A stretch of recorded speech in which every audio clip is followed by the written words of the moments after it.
Hello বন্ধুরা, আমি কৌশিক আর আমার গার্ডেনে আপনাদের স্বাগত জানাই। সামনে দেখছেন আমাদের ছাদ। আর ছাদে তো সবসময় দাঁড়িয়ে থাকা যায় না। এর জন্য আমার মা আমাকে একটু বসার জন্য, একটু রিল্যাক্স ফিল করানোর জন্য বসার জায়গা বানিয়েছে। আর আমি মাকে বলেছিলাম আমার আরও জায়গা আছে ছাদে, যাতে আমি আরও গাছ বুনতে পারি।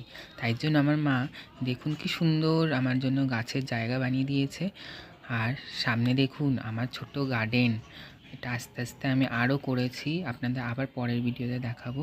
সামনে দেখুন আমার সুন্দর লাল জবা গাছ, দু রকমের, একটা নর্মাল গাছ, নর্মাল লাল জবা।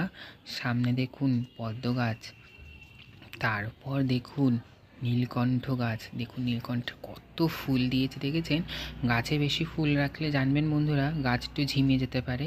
এর জন্য যতটা পারবেন সকাল টাইমে ফুলগুলো রেখে মিনিমাম দুপুরের আগে সবকটা ফুল তুলে ঠাকুরকে দিয়ে দিতে হবে, যদি আপনাদের কাছে ঠাকুর থাকে।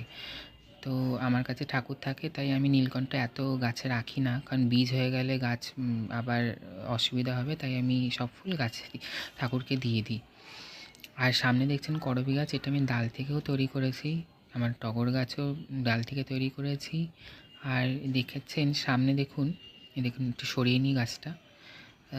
এই দেখুন সামনে কি সুন্দর টগর গাছটা রয়েছে। এইগুলো আমার কাছে 2-3-4 ধরনের টগর গাছ রয়েছে। এটা একটা থোকা টগর, আর একটা, এটা হলো থোকা টগর, আর একটা দেখুন এই যে আর একটা টগর। এইগুলো আমি 4 ধরনের। এইগুলো সেন্টের টগর। এটা বিকালবেলা যখন হয়, বিকালবেলা তখন হালকা সেন্ট বেরোয় এই গাছ দিয়ে। এটা খুব সুন্দর, আপনারাও চাইলে রাখতে পারেন এই একটা গার্ডেনে আপনাদের। খুব সুন্দর একটা গন্ধ বেরোয়। আর সামনে দেখছেন একটু ক্যাকটাসেরও শখ আছে, যেন বিভিন্ন রকম ক্যাকটাসও রেখেছি দেখুন। আর একটু ড্রাগন গাছও আছে, একটা ছোট্ট চারা রেডি করেছি।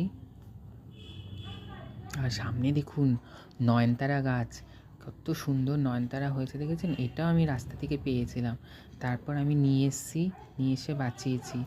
তারপর দেখুন আমি, আর সাথে আবার পিঙ্ক কালারেরও নয়নতারা গাছ হয়েছে।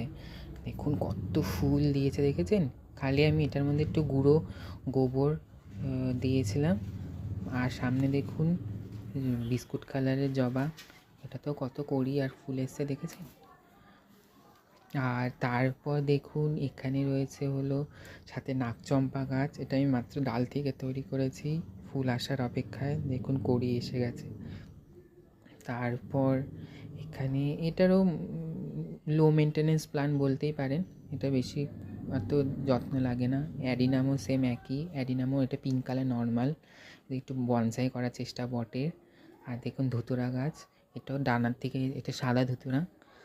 আর এটা রঙ্গনা গাছ, দেখুন ছোট মিনি ভ্যারাইটিস। একটু একটু কাশি ঠাসি হওয়ার জন্য একটু তুলসী গাছও লাগানো রয়েছে। তার সাথে চন্দ্রমল্লিকা একটু ফুল ছেটে রাখা রয়েছে গরমের জন্য।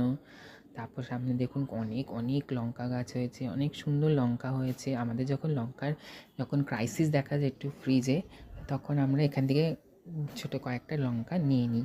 আর সামনে দেখুন অলকনন্দা গাছ, অলকনন্দা দেখুন আমি একটু রিপোর্ট করাতে গরমে দেখুন কত সুন্দর ফুল দিয়েছে, আরও কড়ি দিয়েছে, আর কত বেড়ে গেছে গাছটা, দেখুন কত বৃদ্ধি হয়েছে। শুধু রিপোর্ট করতে লাগবে আপনাদের গাছ, রিপোর্ট করলে সুন্দর হবে। দেখুন কত ফুল। এরকম ছোটো মতো ভিডিও পেতে হলে আমার চ্যানেলে নজর রাখবেন। টাটা।